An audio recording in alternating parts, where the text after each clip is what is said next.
CIC భాషా నేతృత్వంలో పడకేసిన commission సొంత పత్రిక ఉద్యోగికి జగన్ అందలం ప్రజల వ్యక్తిగత సమాచారం వెబ్సైట్లో నెలకు 6 తీర్పులతో భాషా రికార్డు అంటూ ఒక్కసారి చెప్తే 100 సార్లు చెప్పినట్టు అన్న సూపర్ స్టార్ రజనీకాంత్ భాషలోనూ ఫేమస్ డైలాగ్ 100 మంది ఆర్టీఐ దరఖాస్తులు పెట్టుకున్న ఒక్కదానికి జవాబు చెప్పమన్నది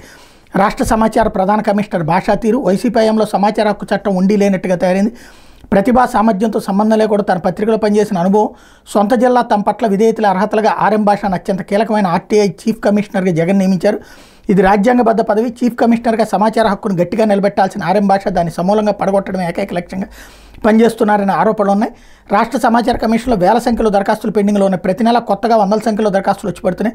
కానీ కమిషన్ నెలకు కనీసం 400 కేసులు కూడా పరిష్కరించలేని పరిస్థితిలో ఉంది 4.5 లక్షల రూపాయల జీతభత్యాలు తీసుకునే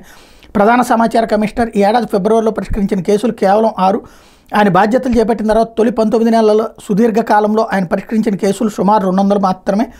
భాషా సిఐసిగా రాకముందు కమిషనర్లు ఒక్కొక్కరు సగటున నెలకు 100 కేసులు పరిష్కరించేవారు భాషా వచ్చాక కమిషన్ పనితీరు రివర్స్ గేర్లో పడింది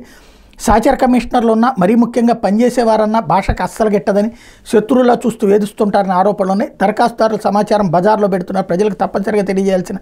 జీవోలు కూడా వెబ్సైట్లో పెట్టకుండా జగన్ ప్రభుత్వం గతంలో అత్యంత గోప్యంగా పాలన సాగించింది అదే జగన్ ఆశీస్సులతో సిఐసిగా నియమితుడైన భాష అది మరో లెక్క ప్రజల వ్యక్తిగత సమాచారాన్ని ఎట్టి పరిస్థితుల్లో బహిర్గత పరచరాదని సుప్రీంకోర్టు వివిధ హైకోర్టులు కూడా స్పష్టమైన తీర్పులు ఇచ్చాయి కానీ ఆర్ఎం భాష తీరే వేరు ఆర్టీఐ దరఖాస్తుదారుల పాన్ కార్డులు ఆధార్ కార్డులు భూమి రిజిస్ట్రేషన్ పత్రాలు సాక్షులు వేలిముద్రలు వారి చిరునామాలు బ్యాంక్ ఖాతాలు ఫోన్ నెంబర్లు దరఖాస్తులతో పాటు ప్రజలు జతపరిచిన వివరాలంటే సిఐసి జడ్జిమెంట్ల కింద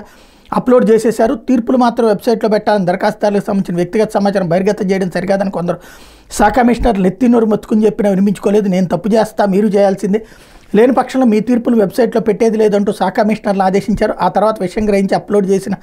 డాక్యుమెంట్లన్నీ ఒక్కొక్కటిగా తొలగించడం మొదలుపెట్టారు అంటూ కమిషనర్లతో కూడా మాట్లాడరు అన్నటువంటి వార్తని ఇక్కడ హైలైట్ చేశారు